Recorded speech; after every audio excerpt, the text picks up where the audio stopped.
Africa and Commonwealth. She was elected 4 times as one of the presidents.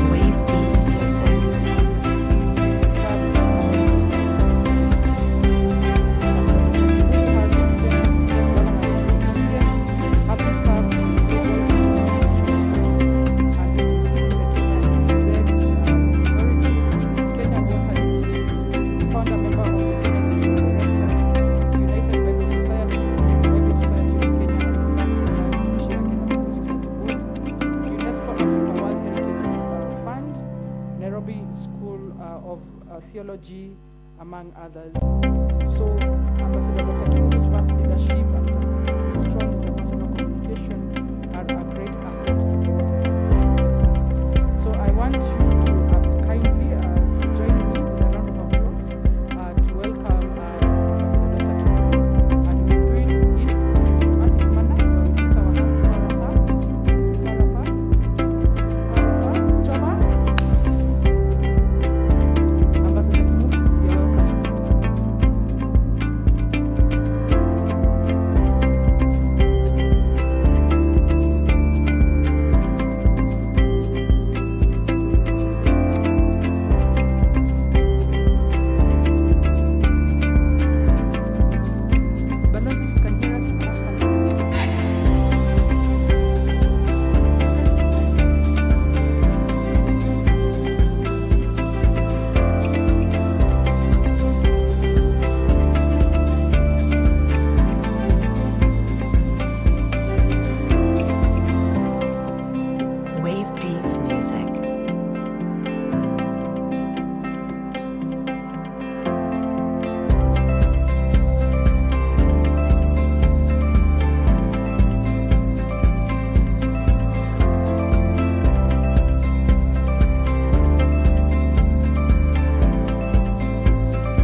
I can hear you now. Sorry about that. Somehow you disappeared. It's the challenge of the technology we are living in. So I can start. Clearly, so you're welcome. You have the floor. Thank you very much. Sorry about that. I think maybe I was overready for you because Leonita kept on telling me you must be on, and you know when Leonita calls, you must be ready and on time. Thank you very much for inviting me to just say a word. For me, I'm not a speaker today, I'm an announcer. I'm sent by UNESCO World Water Conference. They want me to make a call, which I'm sure you can see on your screens. Have I put it on? Can you hear me? Can you hear me? We can hear you, but we are not seeing your screen. Oh, I've put it on, and I know they also loaded on that side. Can you see it now? Anyway, I asked you, I think you've loaded it on, and in case you can't see, it's a call for action on accelerating gender equality in the water domain, bridging the data gap and developing concrete actions. And this is exactly what you people are discussing there. And I know the CS yesterday talked of importance of ladies being involved in water, and World Water Assessment Program wants to emphasize this globally. So you are in the right place, doing the right thing, and this is why the call is being sent to you, so you can set them from UNESCO to the whole of the country and beyond. It is UNESCO World Water Assessment Program is fostering a wide-scale participatory call for action to accelerate progress towards the achievement of gender equality in the water sector. The call is fact-based and targets decision makers and political leaders to take action in accelerating gender equality in the water. Are you hearing me? Oh, okay, in the water domain. I'm sure this is what you've been discussing. And before we can even do the call, we need to look what are the current emerging challenges that we have. You all know, being water experts, that in 2020, the global community celebrated the 25th anniversary of the adoption of the Beijing Declaration and Platform for Action, as well as the 5-year milestone towards the end date of the 2030 Agenda of Sustainable Development.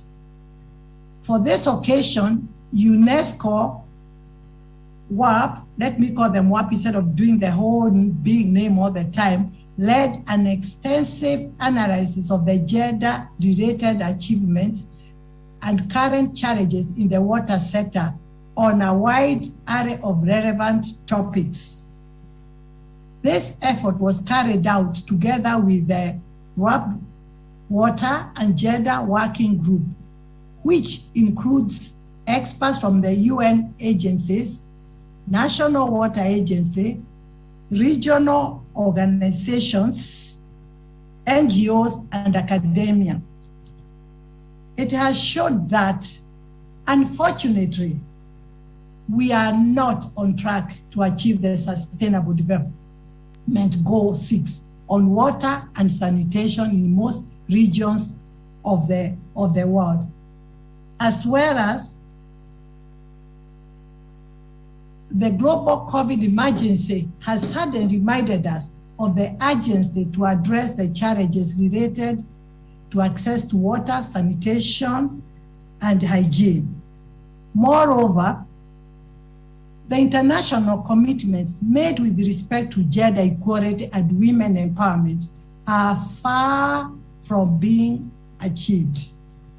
Significant effort in investment and development of sustainable and resilient water infrastructure, as well as in capacity development, are needed for the accelerating the implementation of the SDG 6, and importantly, a critical need to enhance the availability of self-disaggregated water data remains to help monitor, evaluate progress on gender equality. Considering these comments and emerging challenges, the UNESCO RAP is facilitating a wide-scale call for action to accelerate progress towards the achievement of gender equality in the water sector, together with a multi-stakeholder coalition composed by member states, institutions, UN agencies, international and regional organizations, NGO, official development assistance, and civil societies. The call is fact-based and targets decision makers and political leaders to bring attention to the need of accelerating gender equality and the empowerment of women in the water domain. And it encourages the development and urgent implementation from governments, private sectors, official development assistance, of gender-inclusive strategies to accelerate concrete actions towards the achievement of water access to all without discrimination through the following few points: promoting women leadership in water management and governance, which I'm sure is what you are discussing, promoting women's water rights and applying gender equal financing, narrowing the gender gap between policy and practice, very important one, prioritizing the collection of sex disaggregated water data, and overcoming norms and stereotypes that disadvantage women and girls in water access, management, and decision making. How can we support this call? Each one of you, remembering what I said before the points, today each one of us can call upon decision makers, political leaders, governors, policy makers, financiers, CEOs, and other relevant actors to accelerate concrete actions towards the achievement of, to repeat myself, water access to all without discrimination, promoting women's leadership in water management and governance, protecting women's waters right and applying gender equal financing, narrowing the gender gap between policy and practice, prioritizing the collection of sex disaggregated water data, and counterfeiting norms and stereotypes that disadvantage women and girls. That is very, very important. The call for action is a process. It's expected to be launched at global level in August 2021 at the Stockholm International Water Institute World Water Week, and culminates in March 2023 in coincide with the International Water Decade Mid-Term Review celebrations. I'm sure Leonita will tell you all those things because many of you have been attending those meetings. The call is being promoted at international and regional levels with dedicated events that are disseminating support messaging from countries that adhere to initiative. I've already written to our CS, begging her, asking her to make sure that Kenya is one of the countries that are going to make that call, because yesterday is what she was talking about. And I have no doubts, Kenya will support the call. The results emanating from the call will be monitored and communicated during the years up to 2030, our common deadline to achieve the goals of the Agenda for Sustainable Development. critical important pillar of this call for action is that all of us raise awareness and disseminate its message. We are all invited to join the call. You all seated there, you are water lovers. So you must make this call to support it and engage by mobilizing our networks, your governors, your leaders, and passing the voice. This will create a ripple effect that will help disseminate the call and expand the platform of participants. I'm sure if it's on the board, you can see you can join at any time by sending an email. It's all there, I'll put it on the screen. If it's not there, Leonita can give it to you. Materials are available for easy download at the UNESCO website and can easily and be freely be amplified on social media. My short call is done.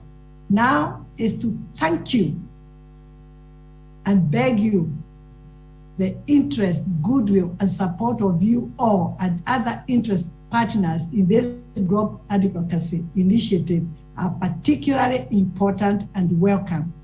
I'm convinced that this call for action represents an invaluable opportunity to get on track within the ultimate deadline in 2030. I invite you all to contact UNESCO World Water Assessment Program, use their supporting communication materials, especially prepared for this call, and download loadable from their website and become part of this global effort. Thank you very much for listening. God bless each one of you and enjoy the conference. Mine was an announcement, was a call, which I am sure you're all going to support. God bless your conference and all of you who are in attendance. Thank you very much.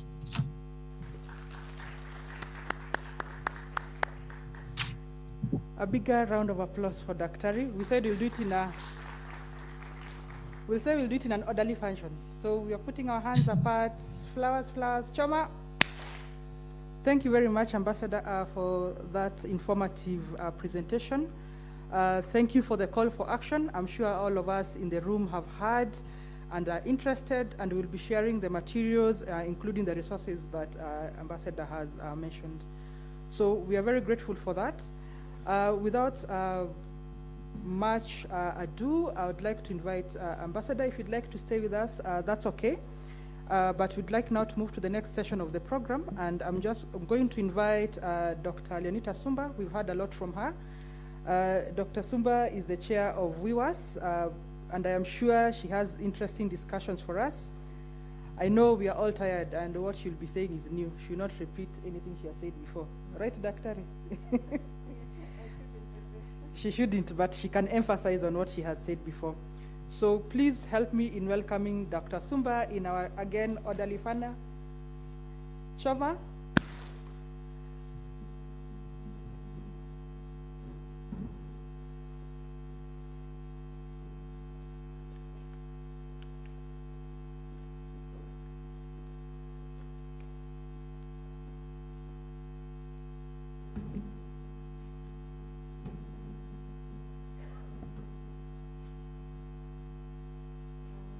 Thank you, Dr. Caroline, and WIWAS and Women in Water and Sanitation. Good evening. Yeah, I'm not going to repeat the things that I said yesterday because I think all of us were there. So I'll just, like the slide, the first slide, I used it yesterday. So I'm not going to say anything about our registration. But I will mention our vision. Our vision of WIWAS is empowered women at the core of water, sanitation, and hygiene. Yeah, and that's why we are here to find out how can we strengthen WIWAS so that all the women, whether they are in the in the association or without the association, we need to empower them. And as I said, we do this through capacity building, mentorship, knowledge management, advocacy, and networking. So I just want to give you a snip preview of our strategic objectives. We have 3 strategic objectives, but at the end of this session, we want you to contribute to this. If your contribution is going to be taken very seriously into inputting into the strategic plan. So we want to empower women and girls and youth and vulnerable groups in WASH. We want to enhance our financial and institutional sustainability. And we want to create and enhance partnerships and collaborations. And one reason why we are here. Okay? So we have members currently from WSPs mainly. We have ministry members, we have agencies, MDS, non-governmental organizations, county governments, professional bodies, and private sector.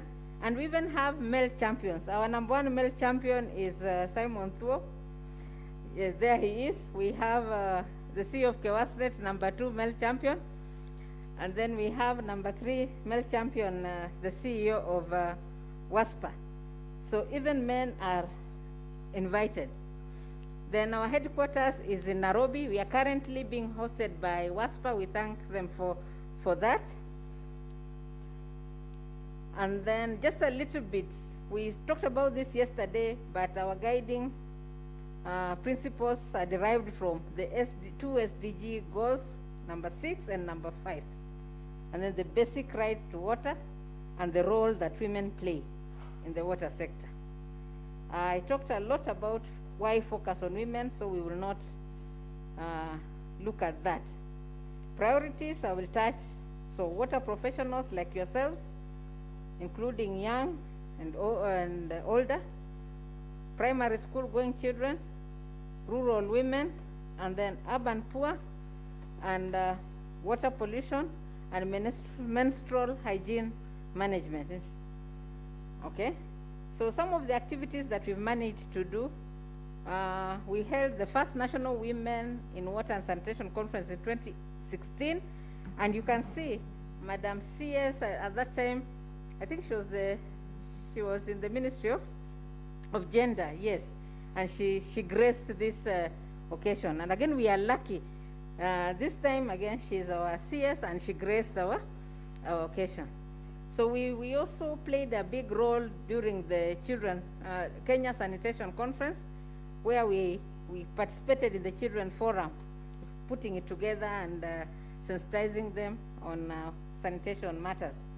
And then we have also played a key role in the establishment of Kenya Septage MTS Association.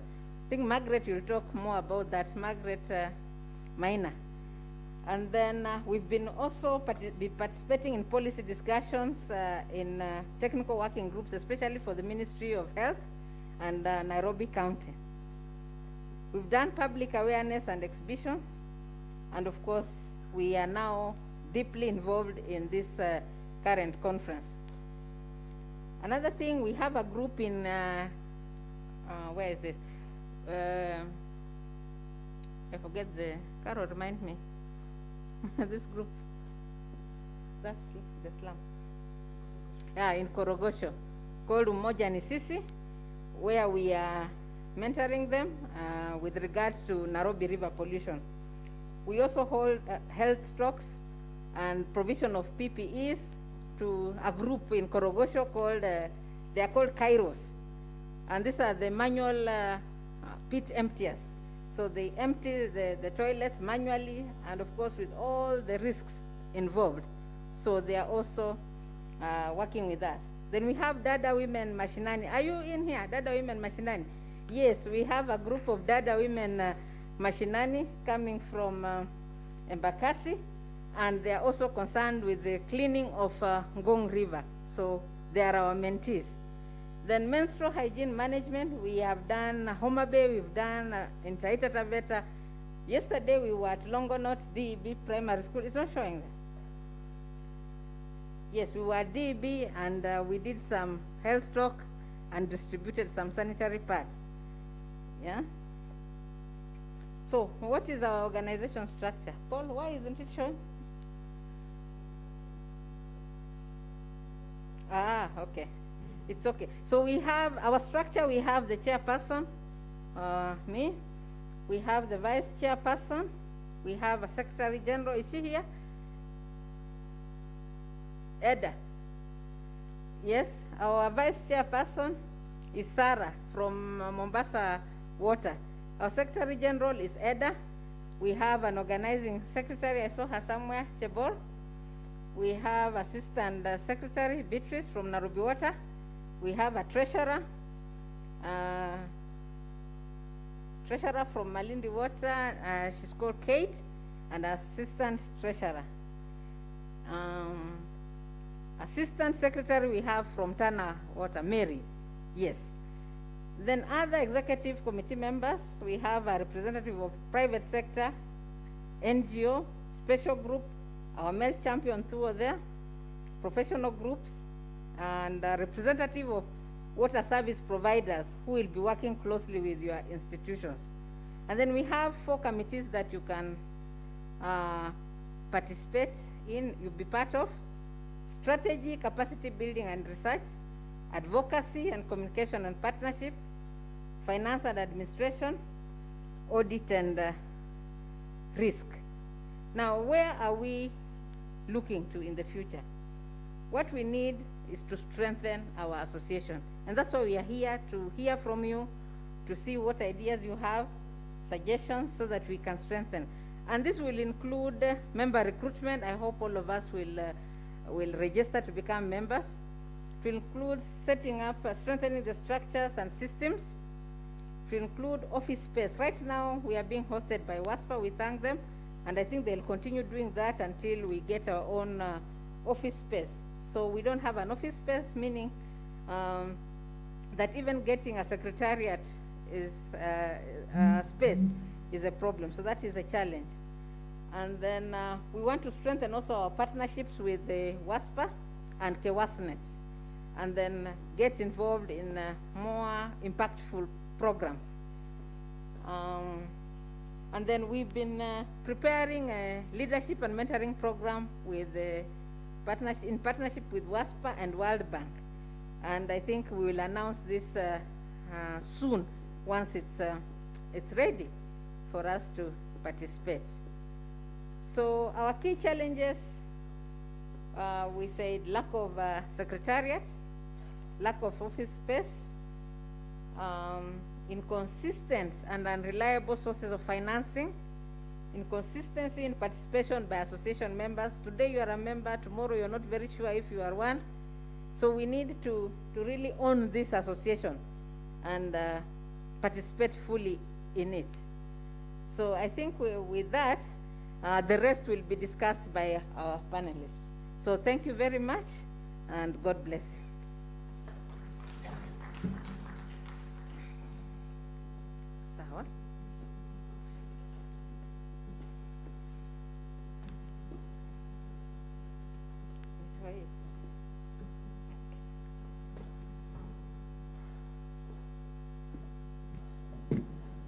Thank you very much, Dr. Sumba.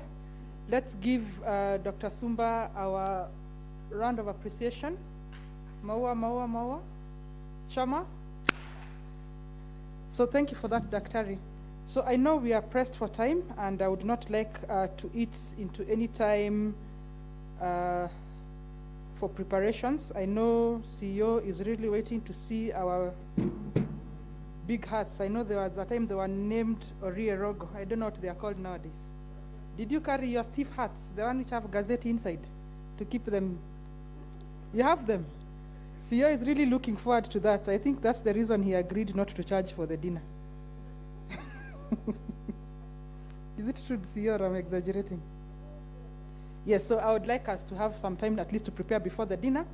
So I'm just going to invite the next, so it's not speakers, just panelists. And we'll start with CEO WASPA, who, as we've heard, has helped us to support this occasion. CEO WASPA, Antonio Mbugo, is not new to us. And CEO, we are grateful for the sponsorship of this session.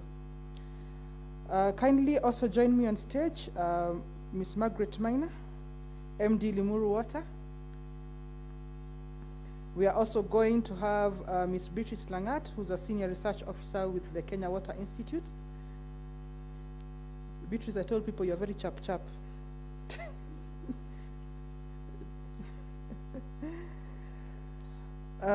We also have Monica Tully, Acting Director, Human Resource and Administration at Nairobi Water and Sewerage Company. Please join us. We have Engineer Thuo, who, as we've heard, is a male champion and an executive committee member of WIWAS. Kindly join me on stage. If we can have the lights back on, please. Last but not least, we have Ms. Linda Gwanda, Communications and Corporate Affairs Officer at the Water Sector Trust Fund.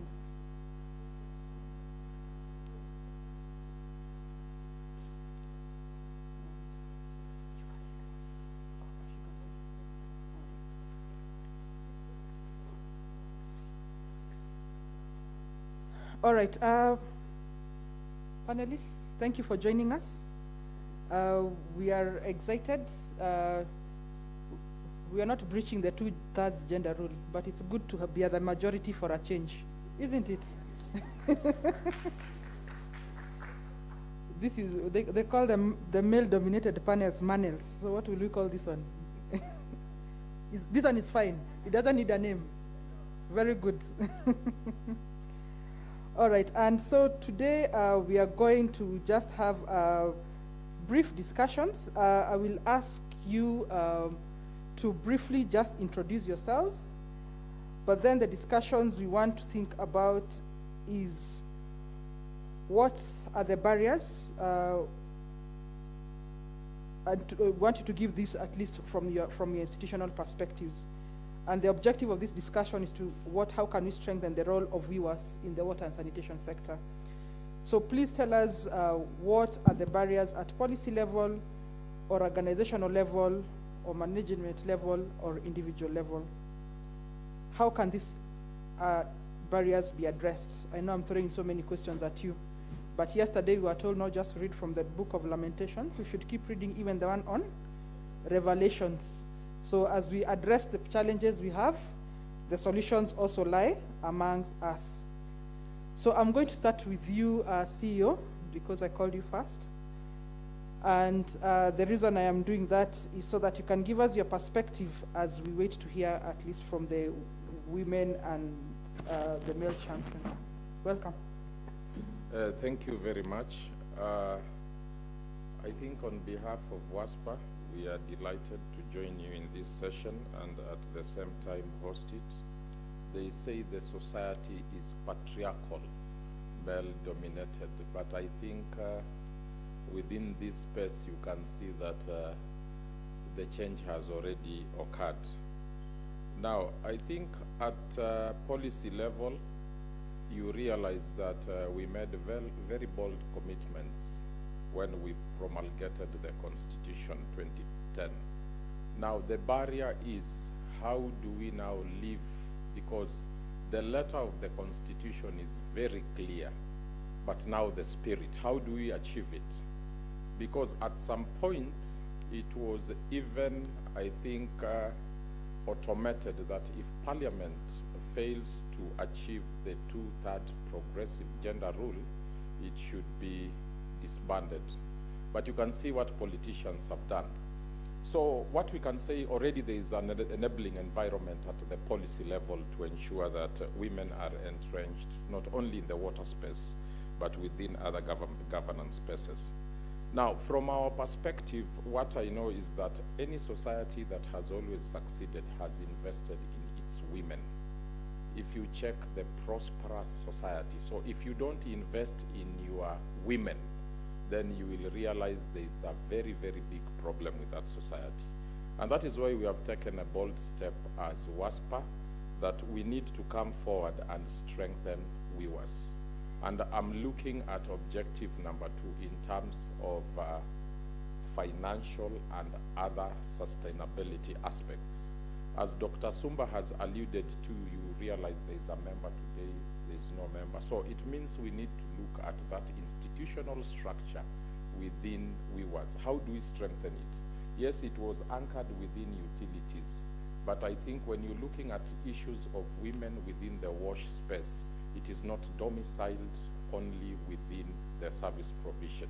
We need now to break barriers, move towards water service provision, consider components of hygiene, and other institutions like the government. We have water sector institutions, WASREB. I'm happy WSTF is also represented here. We have KEWI. We want now to look at the broad spectrum of all women in the wash space. It is anchored within WASPA. Then now, how do we look at that organization structure and the membership profile to open it and ensure we also have like individual membership and corporate membership? And I've always said that, Dr. Sumba, we are ready as WASPA to register corporate membership. If you say the package is 30,000 for 3 women in WASPA, we do it today. And I want to tell you unequivocally that WSPs will do that to support you. So that is a firm and bold commitment. We will drive it, and it will happen. Because it's Mahatma Gandhi says, you must be the change that you want to see on earth today. So as you are pointing a finger to somebody, how many are pointing at you? 4 are them. So it means in that problem you bear the greatest responsibility. And this one says God is a witness, because you don't look up, you look forward, and you look behind at times. So that is what I wanted to make as a firm commitment, and we want to hold WIWAS so that we move together, and we have a lot of structured meetings. And I know that is how WASPA started, and even the people who started WASPA are not here, but you can see where WASPA is now. We have moved from focusing on issues of water and sanitation. We want even to strengthen issues around women in wash, youth in wash. So that is where we want to go. And we want to believe that every woman that is in this room, if CS prescribed yesterday and she says she's member number 1, then everybody should say, I'm a member of WIWAS from today. As many as of the opinion say aye. Aye. As many as of the contrary opinion say nay. The ayes have it. I rest it there. Thank you for that, CEO. I believe many of us are taking notes, and we've heard that there's a commitment that if WIWAS, who is WIWAS? It's us, right? If you want corporate membership from WSPs, it's the invoice they are waiting for. Am I right, CEO? Yes. So for as long as you don't present an invoice, you do not get what? Financial support. And anything does not grow without the finance. So thank you for that, CEO. I want to go to Margaret. Margaret, you've been in this space for quite a while. We've heard repeatedly about the underrepresentation of women, particularly in the leadership structure. That only 18%, and this was a report done by the World Bank. Was it 18%, Dr. Sumba? Yes, it is. Yes, that in the water, in the sector, particularly in the utilities, only 18% of the workforce is women. And many of them are not, if you have to look at the pyramid, if you have to draw a pyramid, the women are not mostly at the top. So Margaret, tell us, how can we unlock the potential of women, particularly in WASH leadership? What is your experience, and what has been the barrier, and how can we address them? Thank you, Dr. Kavalia. It is true, there is that aspect.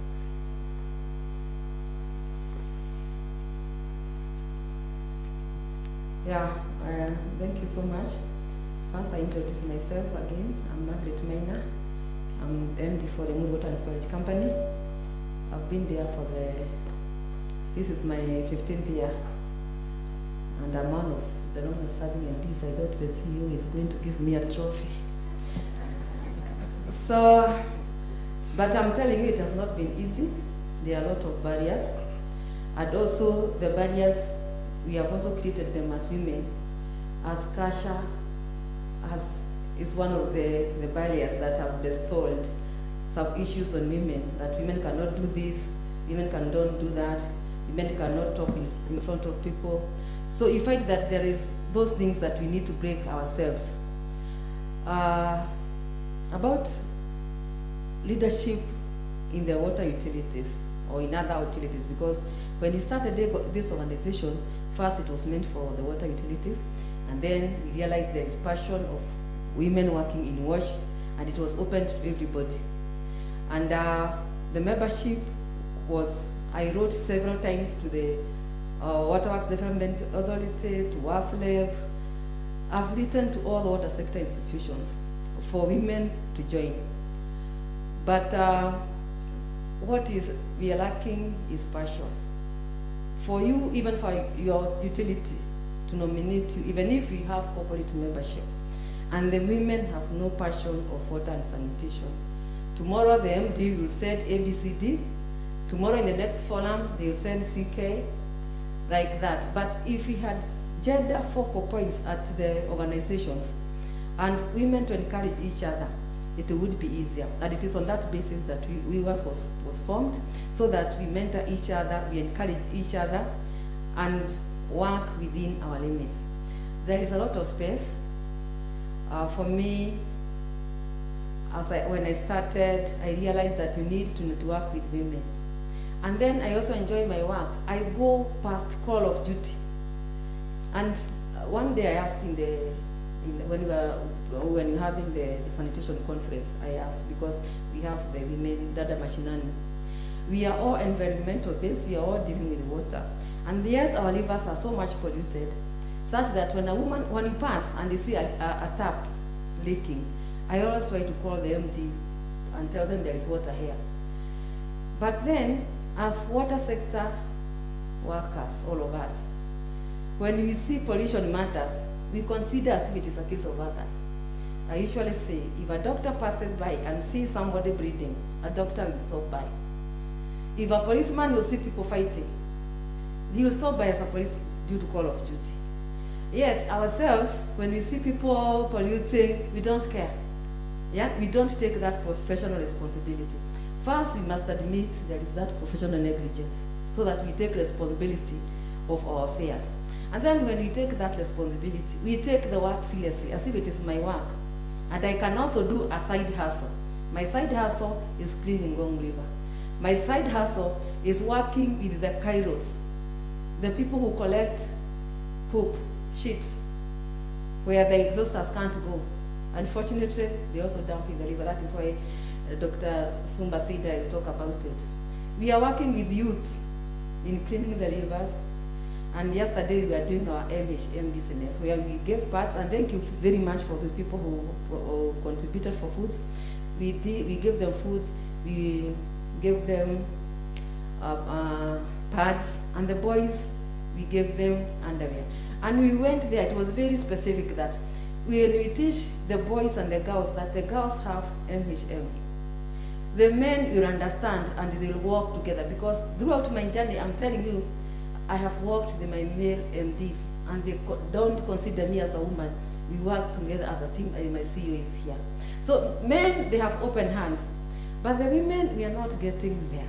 So that is a barrier that women must unlock it themselves. It doesn't matter. I remember there's one day I was told that in WASPA, I'll be put in a committee of capacity building. And somebody mentioned to balance gender. I told the CEO, I told the chairman, who was not there at that time, if I'm coming to that committee for gender balance, I won't take it. If I'm coming there because I'm qualified, I will, and I'm sure enough I did take that post. We must take responsibility. We are all well educated, and everybody has space, but we are the ones who must break that barrier. Thank you. Thank you for that passionate intervention, Margaret. And I like the tone you have, the note you have finished on. We were challenged in the morning that there are no vacant positions waiting to be taken by women and youth, right? But there are challenges, and and we were discussing this earlier, that there is no position called female technical manager, is there? It's a technical? It's a technical manager. There is no position called female CEO reserved, right? And that means that ourselves as women, we need to be qualified. And so I want to bring in Beatrice to the conversation in terms of, from the research and the training level, we hear about what we call the leaky pipeline. If you're looking at our universities, for example, the number of women who enter, who come into the universities and the ones who graduate, there's a difference, right? So some women, many women or many girls will drop out before they have finished their university. The ones who succeed in training, once they get into the job market, and that's why in the end you find that maybe the people who are actually qualified for these positions are getting less and less. There's even the fundamental challenges, for example, in terms of the girls who actually take science, the STEM subjects. So Beatrice, tell us, what challenges do you think, or what solutions, what can we do? What is the experience from the training perspective? Thank you, Chair. Maybe I just introduce myself again. Beatrice Langat from Kenya Water Institute. I'm a researcher. I also train, so I interact a lot with the young people, the young students. Maybe I start by saying the state of girl child in Kewi. When you go to a class of around 100 and something students, you realize that the population of the girl child is even below a quarter. So it means we need to go beyond to our communities, us as women here, to encourage our girls to take water engineering courses, because when they hear, maybe when girls hear the name engineering, they think that it is a reserve for men. So we still have a lot of work to do. We still have a lot of opportunities for girls, even within the training institutions. So what we've done, like Kewi, we have what we call affirmative action, where we allow even a girl to join the institution 1 point lower than the boy child. The chair here has talked about the leaking pipeline, where the girls that join the institution don't complete the, maybe, or they delay and complete later on. And I think that's where we come in as women in the sector, or as WIWAS, to do a lot of coaching, to do a lot of mentorship. So we have a lot of work to do ahead of us. It's only that we need to put our house in order, because an institution like Kewi needs to hear Engineer Sally, Engineer Margaret, Engineer so-and-so coming to that institution to motivate them. If we could have our MD here, MD Margaret, coming to Kewi, say once a term, sharing with our girls what it means, like to telling it the way it is, the challenges that she has gone through, sharing her experiences, how she has really managed to get to where she is. It can become an encouragement to the girls. There is a lot of room for partnership for WIWAS and Kewi. Our mandate as Kewi is very broad.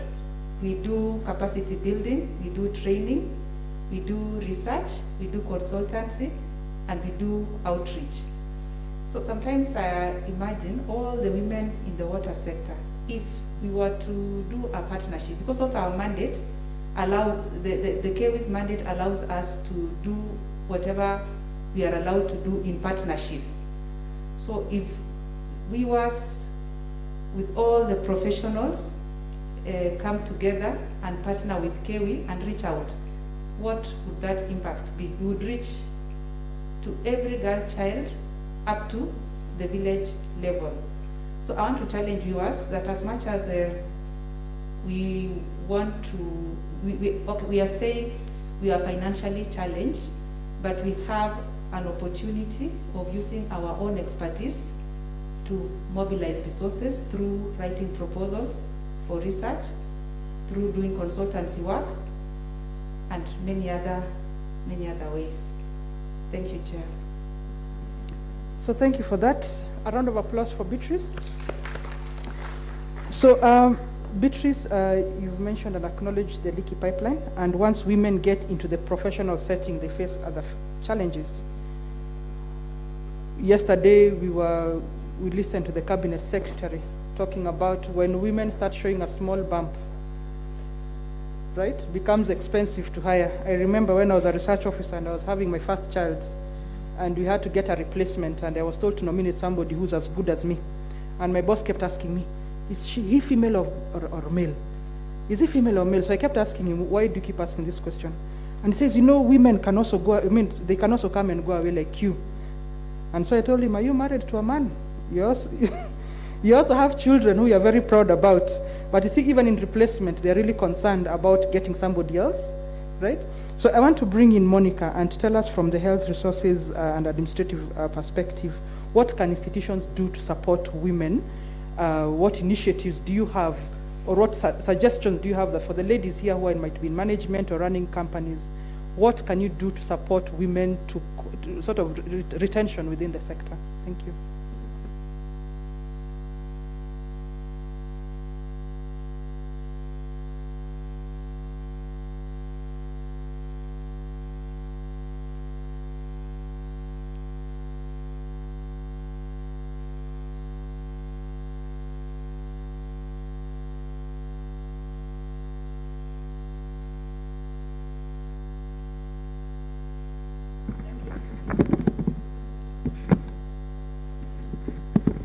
So thank you very much. My name is Monica Tuli.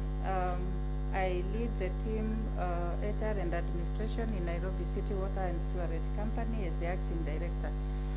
And maybe just a brief about Nairobi Water. Nairobi Water is the water service provider in Nairobi County, giving water to the Nairobi County, Kiambu County, and EPZ at the river. We have a staff strength of 3,241, and out of that, 38% are female, 62% are male. When it comes to management, 41% are female, and 59% are male. You look at the composition of age, and we have 34% is staff below who are 35 and below. So I'm sure you will be saying we have complied with the third rule, which is good in terms of absolute numbers. But we must appreciate that yes, there are challenges when it comes to women and governance structures in the water sector and the inclusivity and their participation. And I want to challenge ourselves by saying this: from the word go, when we are recruiting, and I know a lot of organizations say that we are equal opportunity employers, but how equal is equal? Because I look at some of the advertisements when we are recruiting, and I see riders being put that you should be able to work long hours, you should be able to, although you are based in Nairobi, you will be required to travel at short notice, and you will, all those manner of things. Do we ever stop to think that it could be a discrimination way to the ladies, because you are already telling them if you have a small baby, then you shouldn't apply for this position. So these are some of the challenges that we really need to deal with, and I want to challenge ourselves, because HR mostly is full of ladies, but we are the ones who are writing these things. Do we ever stop to think whether we are discriminating on ourselves as we put these conditions?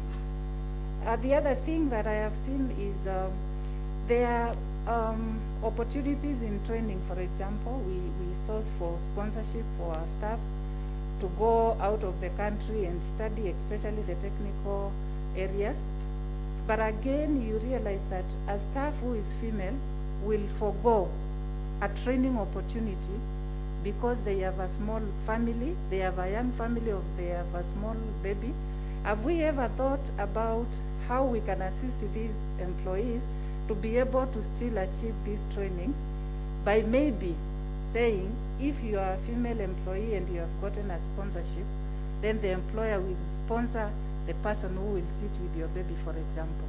These are some of the things that we need to really address. At Nairobi Water, what have we done? We have of course given equal opportunities for recruitment, for promotion and all that. But again, we still notice that, and I like what Dr. has said when he asked the person whether they are married to a man.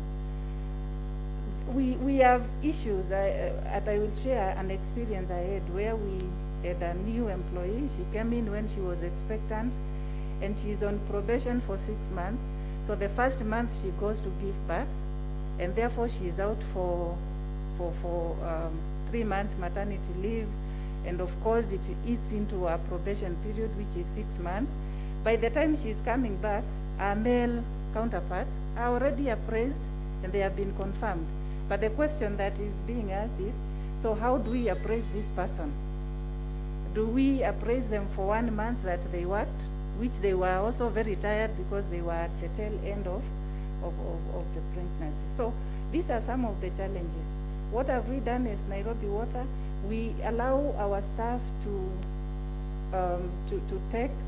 be on flex time, especially when they have come from maternity leave. They organize with their supervisors on the timing that they can come to work, maybe later in the morning, leave at some point to go and attend to these babies. We are also now, we have given them some lactating rooms where they can go and express and keep the milk for the children, take them when they are going back home. And we want to replicate this all the way to the other stations. And I must say that we have tried as much as possible. Nairobi is divided into 7 regions, and out of the 7 regions, 3 of the regional managers are actually women. So they are running the business within those regional areas. And for our young engineers who are ladies, we give them opportunities to be able to supervise some of the projects that they are being undertaken by the company, so that we build capacity.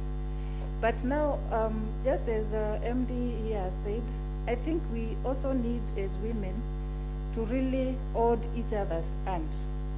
Because sometimes I see like we do not shout a lot of what we have achieved, which is undoing. Because if we don't say what we have achieved, and when we were listening to the young water professionals, there is a young engineer who was just graduated, and she was asking, what is my space? So if we don't speak about what we have achieved, how are we going to assist the others?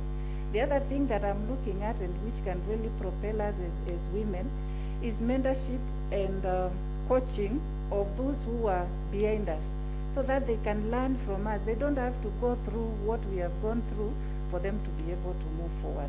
And finally, I want to encourage ourselves as women. We must be truthful in what we do. We must be committed, and above all, we must be firm, so that people can respect what we are doing. And I want to confirm that as Nairobi Water, we are working, we have made a proposal to our board to be allowed to belong to WIWAS as a corporate member, so that we can tap into that. Thank you for that very insightful discussion, Monica. And the last time we were here at the pre-conference, and we were talking about the challenges that women face. One participant said that a woman's voice is not supposed to go beyond their arm's reach. When a woman comes into a room and they are talking very loudly, they are labeled as what? Aggressive, right? And I remember one of the female political participants on TV being asked that, do you think you'd be better received if you were taught how to approach, to speak this? And she responded, I was not taught. I want to come to you, Linda. Communication, how do we amplify this message about women How are we able to amplify the message of needing to include women without being labeled activists but that we are also equally qualified to take these positions? What approaches do we have that are available to us, knowing the society we live in? You know, we're in a room of women here, and you can really get psyched to say we will go out there and speak. But we live in a society that already has our own expectations. Linda, tell us, in terms of communications, how can we improve or amplify our message? Thank you for that question.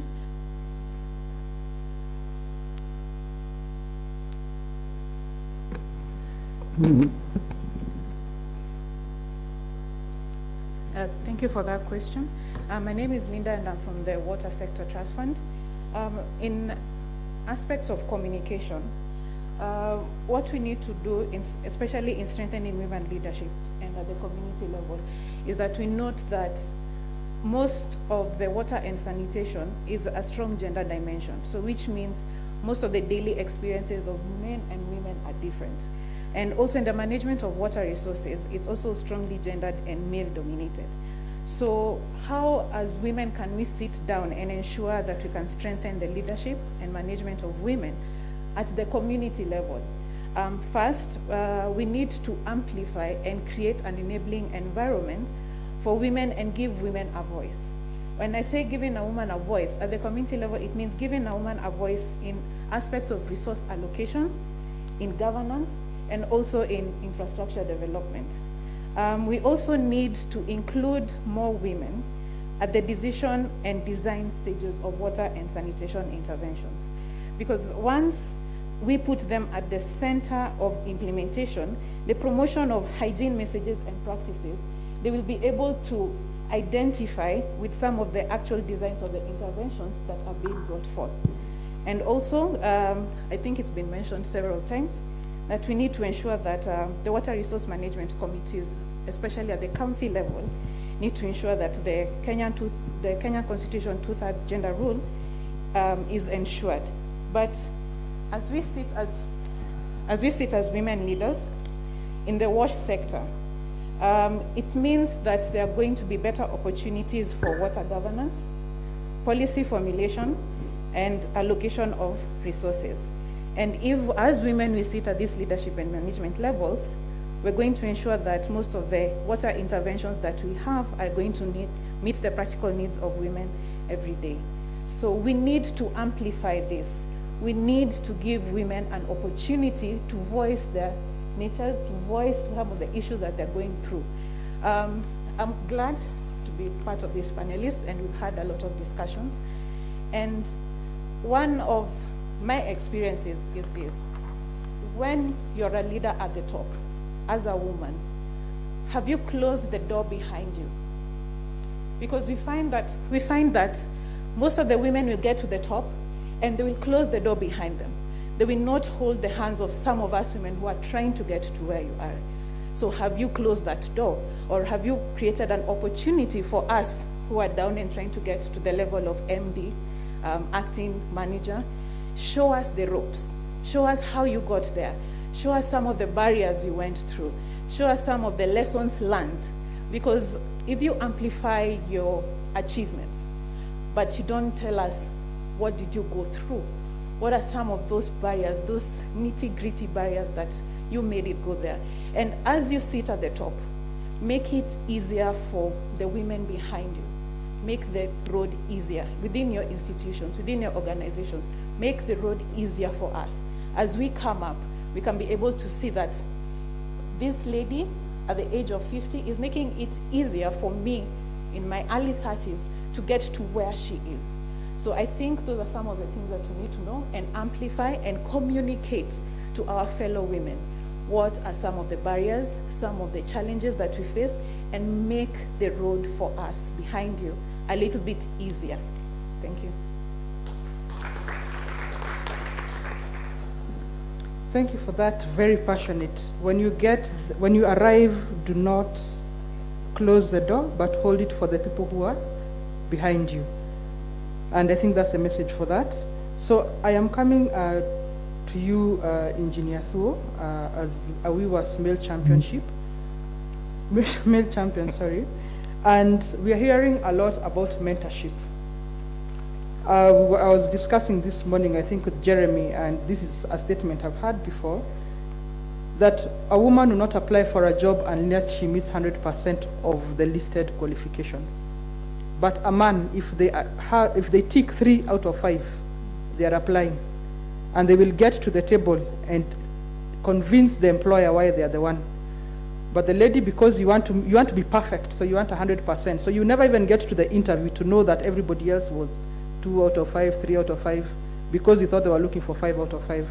So Engineer Thuo, tell us, what mentorship programs, or what can we do to unlock the potential of women in the room? What mentorship ideas can we have to mentor women? I know women can be mentored by fellow women, but as we heard from the CS, that even men play a big role.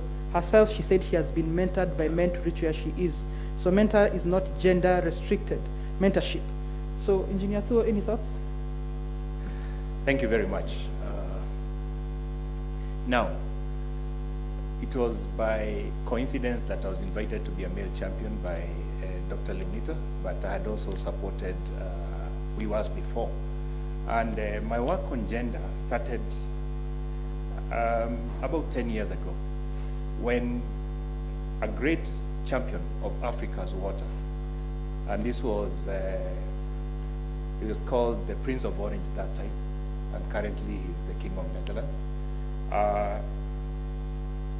He was our patron, and understanding the work I was doing in Africa, he asked me to see how to promote the issue of youth and women in Africa's water sector. And this was very, very daunting, because I was promoting something called integrated water resources management, very technical subject in so many countries, and dealing with governments. But he said, the biggest challenge we have is unemployed youth and women's role in water development. And I was, how do you say, flummoxed. I did not know what to do. So I turned to my mentor. And my mentor, who was also my greatest champion, was a lady called Maria Mutagamba. How many of you have heard of Maria? Maria Mutagamba was Uganda's Minister for Water for quite some time. And she was a really dynamic person. And what she did was to introduce me to her staff in Uganda's water ministry. And what I saw them doing was really incredible. It was not just promoting, or how do you say, saying that leadership positions, 1/3 rule and so on. No, it was practical operational issues. Created a division that looked at water for production, looked at the needs of women for economic development, food security, and things that provide them with capacity at the ground level. So it was not, I'm not saying that this is self-service, but it was not geared to promotion within the organization.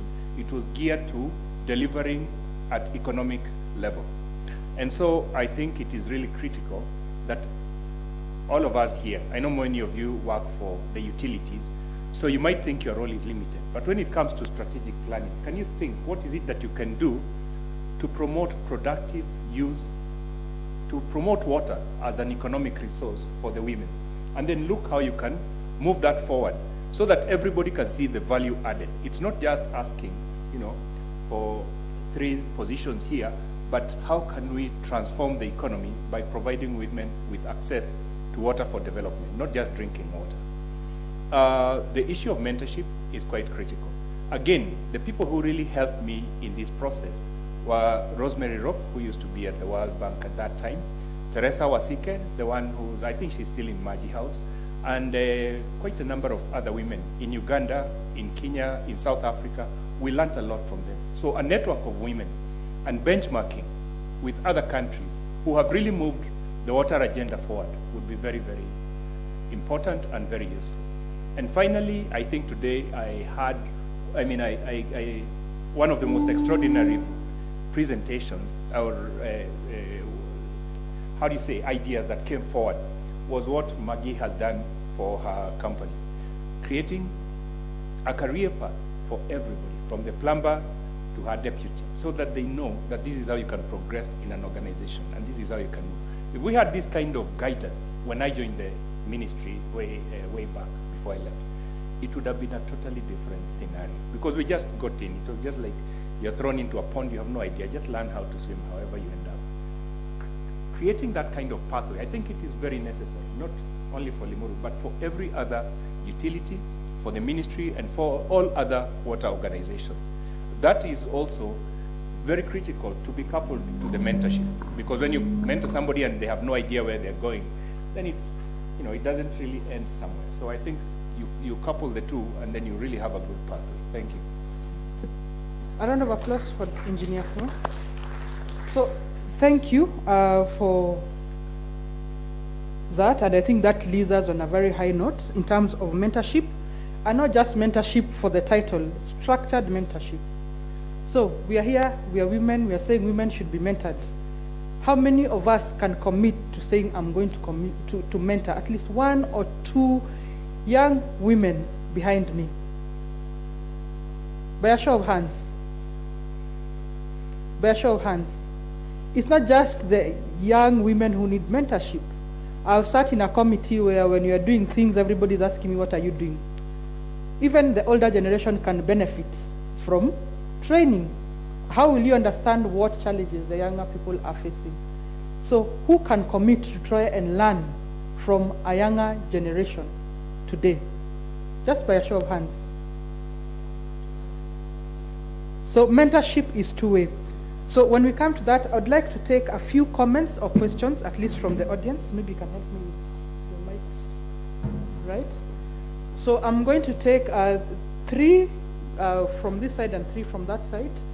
If it's a question addressed to any of the panelists, please tell us who you're addressing the question to. It could also be a comment. It could be a compliment. You could say, I am really, really nimeshikwa. Where is the form I feel today? So from this side, by a show of hands, please.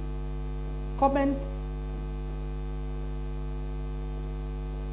5 out of 5. We are waiting to tick 5 out of 5. If there were men, they would have raised 3 out of 5 when the question reached 3 out of 5 spectrum.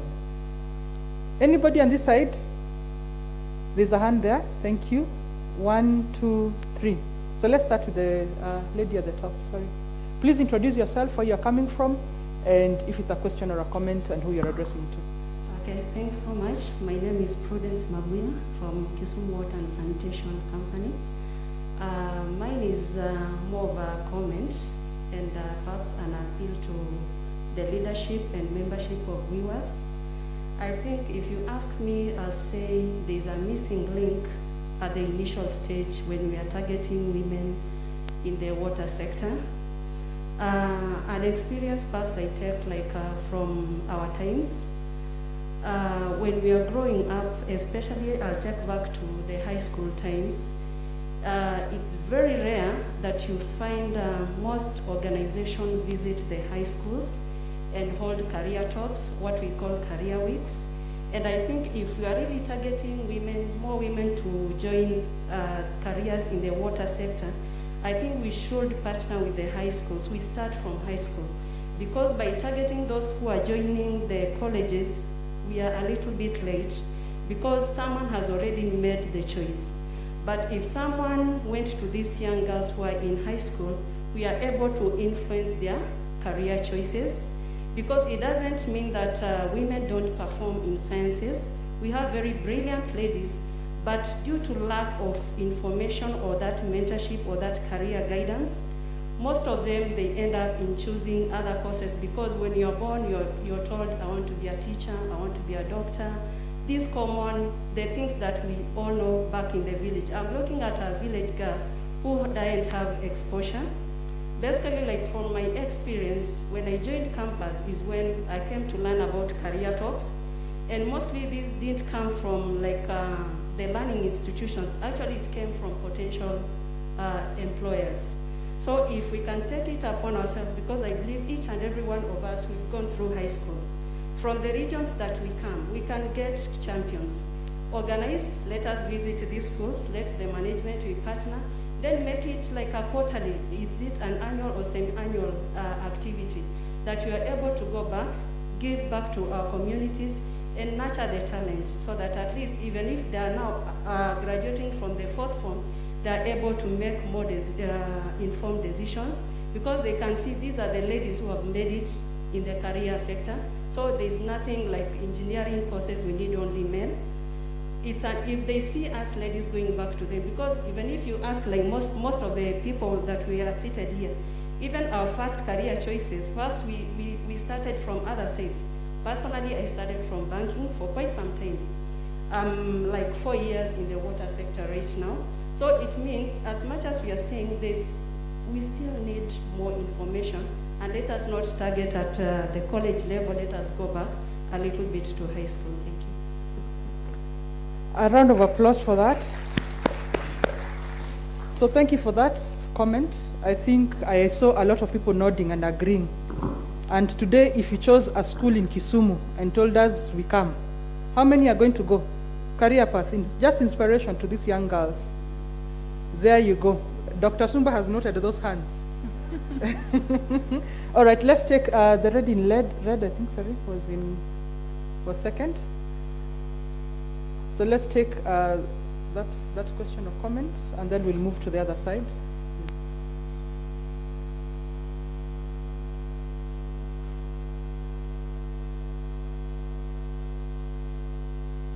Okay, good evening. My name is Jane Wamboi Moreu, the Acting Chief Officer, Water and Sanitation, Nakuru County.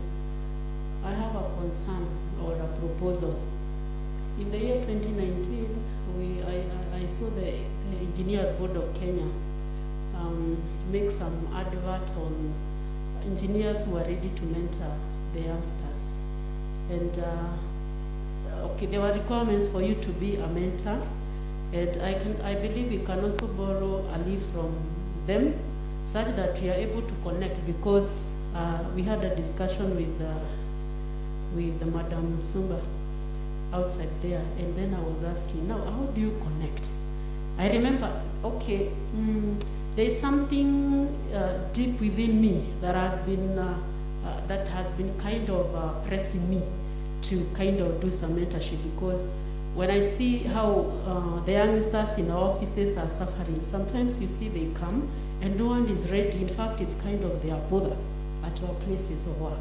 So I believe we need a platform where we can be able to connect with them, such that whoever is willing to mentor somebody can do it. There are so many girls outside there who are frustrated, like some of them who have shared the issues that we have been discussing here concerning kind of being looked down upon. Such that one of them was telling me that there was a time she had a job and it's kind of, she was being told that we don't want youngsters here because they get pregnant. And you know, I was wondering, must you get pregnant when you are employed? So I believe girls, and especially girls, they are undergoing so many frustrations outside there, the young ones. So we need a platform where we come together and assist them. Thank you. Thank you for that comment. I will not add because I think it's fully packed. Let me take the last question here before I move to the other side. Thank you very much. My name is Patricia Lasoy. I am a demographer by profession and one of the directors of the board for Bomet County, Bomet Water Company, and I'm chairing the technical committee. Today, she has talked. We are starting too late to mentor women in water. Too late, because they want just applause of clap for these empowered women. You are the ones empowered. The ones we are talking about are at home, equivalent to a donkey when it comes to water. The donkey carry four 20-liter jerrycans, and the woman is carrying 1 or 2 to supplement because of the water. We are coming from different backgrounds, and with the education we have today, with the mushrooming of day schools, that is where our girl we are talking about, whose career is already sort of tainted. You know, day schools which are poorly equipped, poorly, even teachers are only BOM. They don't even have TSC teachers except maybe the principal. And we are expecting our girls to come this way, this far. 2, I want to talk about some counties. And when we're talking about governance, you know, there are several things I've been listening. And in governance, I've been thinking that because right now we are in the counties where we are having power revolving around closer to the people. But how is the county government, the executive, and the legislative arm working in the water sector? When we go to the MCAs, the chair for the water is a man, and he may not understand so much about water when we're talking about women. You go to the executive, the governor, most of them are men. They will not talk so much about water. And the resources which you go into it in terms of budgeting, start with the budget and look at the water budget. With the infrastructure and with the undulating hills in some counties where we are using 2 power stations to pump water. Nobody has talked about the cost of production of water so that it reaches that woman there. There's so much we can talk about in terms of the water sector. I didn't know until I came into the water sector that it is such an expensive venture. When we're talking here, we are not even talking about cost. We are not talking about non-revenue water. I'm happy CAS one time came to my county and we are opening one of the water kiosks for the women. One of the women cried. And Timur said, I've never seen a woman cry because of water. And she did not cry for herself. She asked for the neighboring so that they can get that water.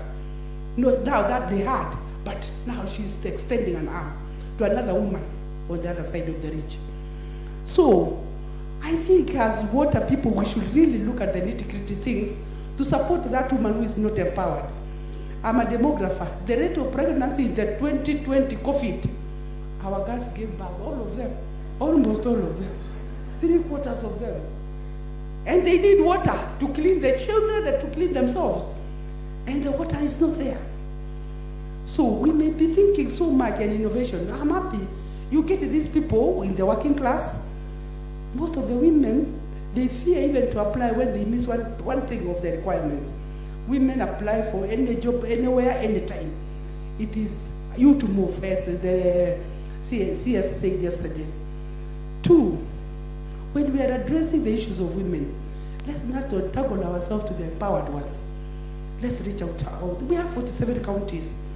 I was expecting WASPA to be organizing such a forum outside. How many can come to this hotel? It is us who have sponsored, sort of. Who sponsored themselves individually? How many of us sponsored themselves individually to come to this workshop or conference? You see? Very few. So we are talking about, can we move outside these big things? We move to the rural. It's like when I am a gender activist, FGM. Why is FGM not ending in this country? Because we are talking about them in the boardroom. Have we told the women who are practicing there who they are, with big women, professors, doctors, to talk about it? So let's talk water with a touch of that woman in the rural. Thank you. That's what I think. Thank you very much. I think we've all been challenged. I'm going to take, I see one hand there. Let's start with the lady at she raised her hand first, at the corner there. And we'll have one more question from a gentleman here. One more from that side. I want to take 3 before I close. Okay, so we'll take those 2. Hello, my name is Christine Amira. I'm here for this conference representing WILO East Africa. I am the Marketing and Communications Manager. WILO is a water pumps manufacturing company. But on the sidelines, but also now together with WILO, we are all about also women empowerment. I run a show, a talk show. You know, there are many ways to mentor, inspire, encourage women. And so through my show, I try and bring top women leaders to come and have a discussion where they get a bit more vulnerable. They talk about their journey and how they got through to leadership. They talk about their ups, downs, their lessons, their learnings. And it has not really been focused on the water sector, I'll be honest. We've talked to women in engineering, in business, and now also in partnership with WILO, we'd like to do one in water and also women in tech. And I would like to invite, this is more of a comment and also an invite to all the ladies who want to, mentor young people. that there's many platforms, but I have maybe one platform that we can work together and have conversations and topics and know what's really disturbing or maybe bothering or challenges that young women are going through, and of course mentor them. They cannot be what they have never seen. So yeah, so we try and create a better tomorrow by mentoring women today and making sure more women can participate in development. So yes, Madam Monica Tuli, for example, I would like to approach you for that, as well as many other women who are sitting here and they're in leadership positions and they have a good influence. Karibuni na asante sana. Okay. There's a question here from this gentleman. Let's get a mic to him.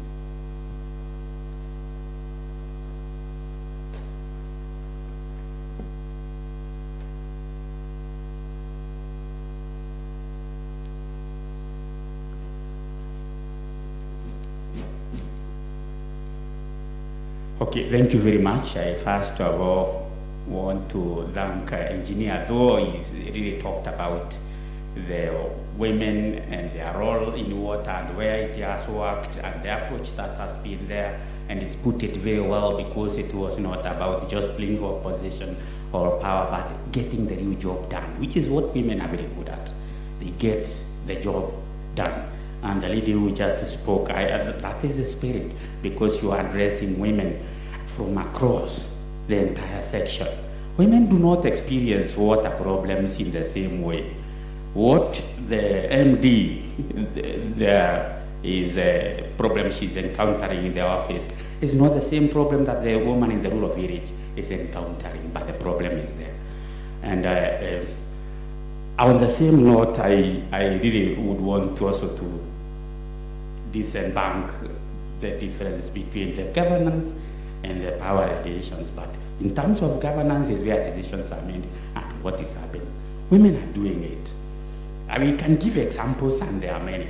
And I'll talk about my local village in my constituency, where women saw the problem of water, fetching it every morning, and they came up and they formed groups and they went upstream, got water right from Warma, dug trenches, brought piped water into their homes. Don't mention that it's not treated, but it's in their homes at least now. And it has changed things. They are using it for irrigation. They are producing bananas. Aliment is the largest producer of bananas in the country. And they are getting the job done. And they will do the job done.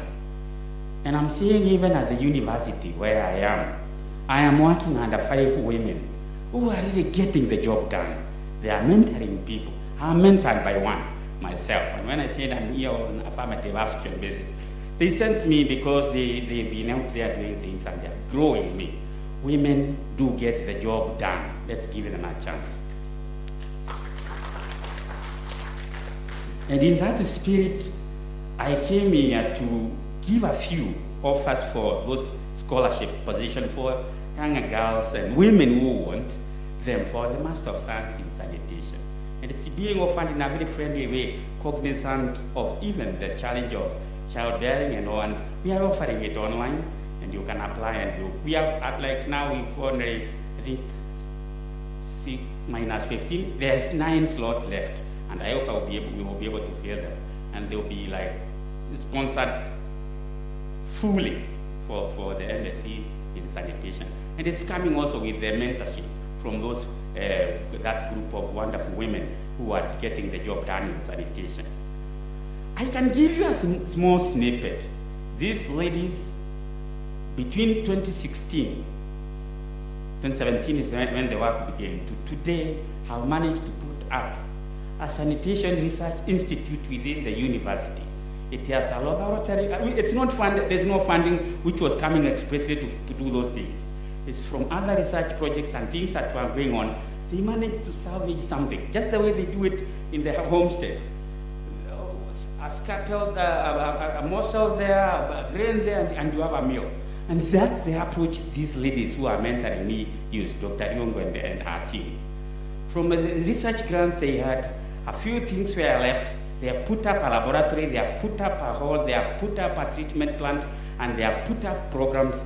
and it is working. Ladies get the job done. And those are our unsung heroes. The case of like the one you talked about, Uganda, it is happening right here. Champions of sanitation and water. And in that direction, they have identified another niche, because from the time we began work, they began work there. One thing came out very clear. We have had a very high turnover of men, and sometimes I tell them, they think I'm joking, but I mean it, that I sometimes get embarrassed that I am a man.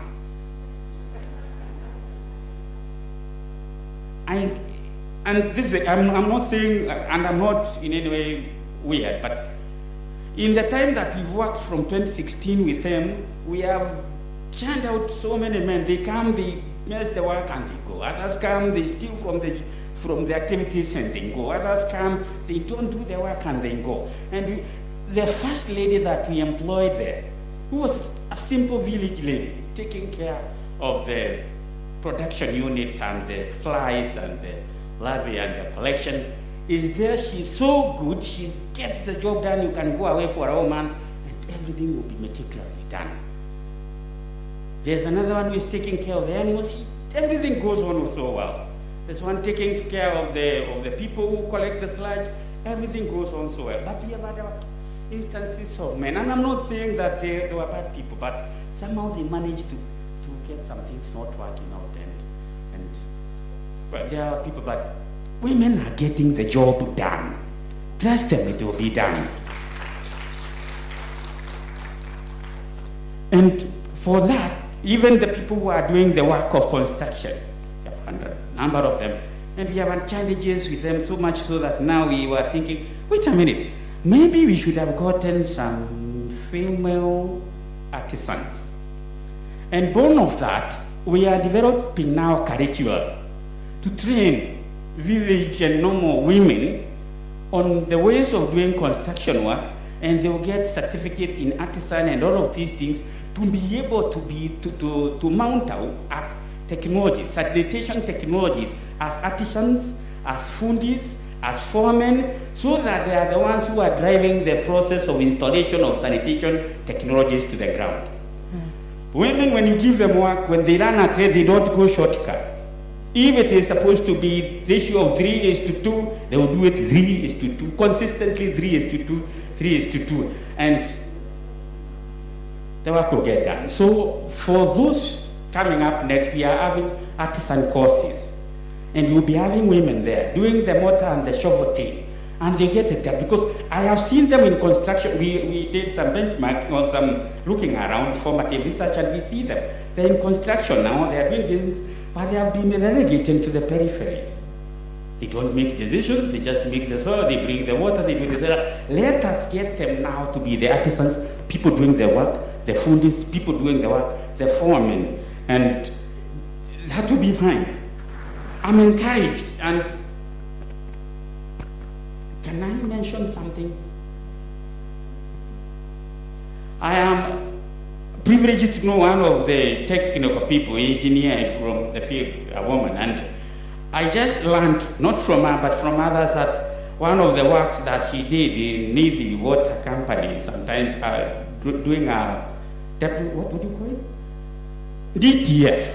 It is one of the most functional, most effective DTFs we have in the country. I could be wrong because I heard from like 4 or 5 people, maybe they were, but I think I believe them because I haven't seen another one working. The brains behind, the workings behind were a woman.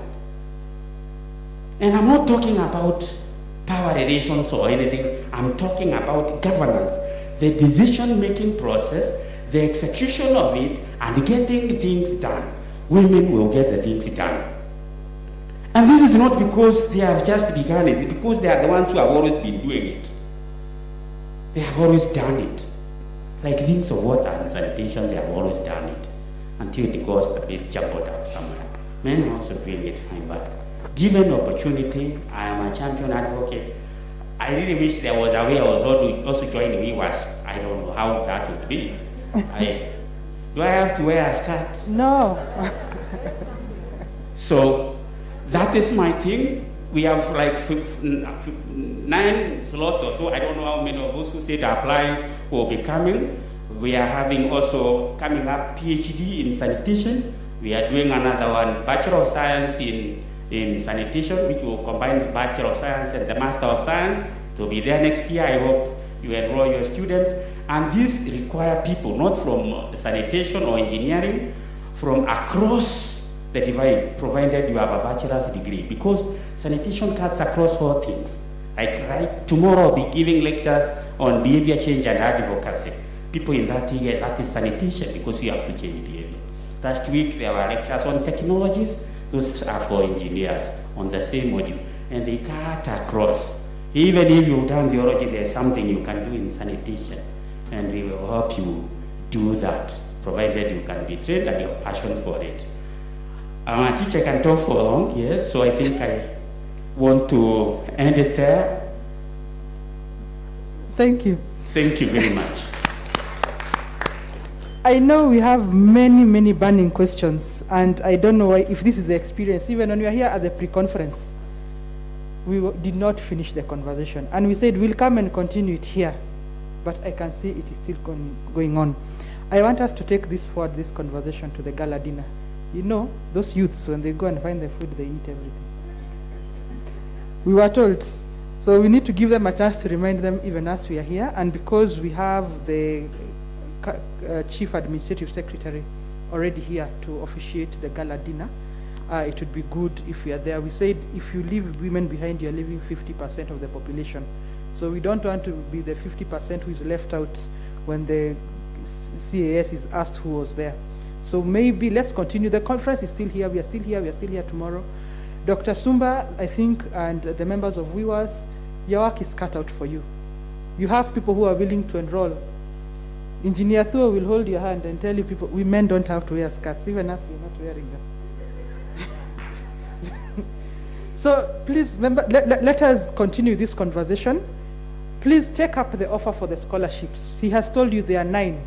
It would be a shame if he left here and went and gave them to other people.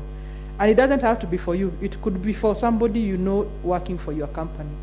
Go and encourage them to apply.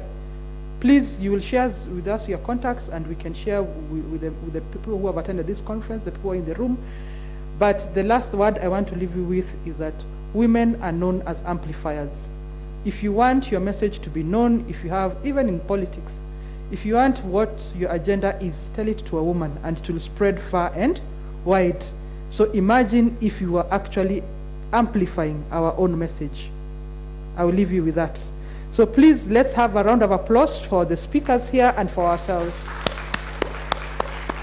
So the gala event is being held the same place we had lunch, where we had even the cocktail yesterday. It maybe has already started, but maybe you can take maybe 30 minutes if you need to run to the ladies or freshen up, and we'll see you there. Thank you.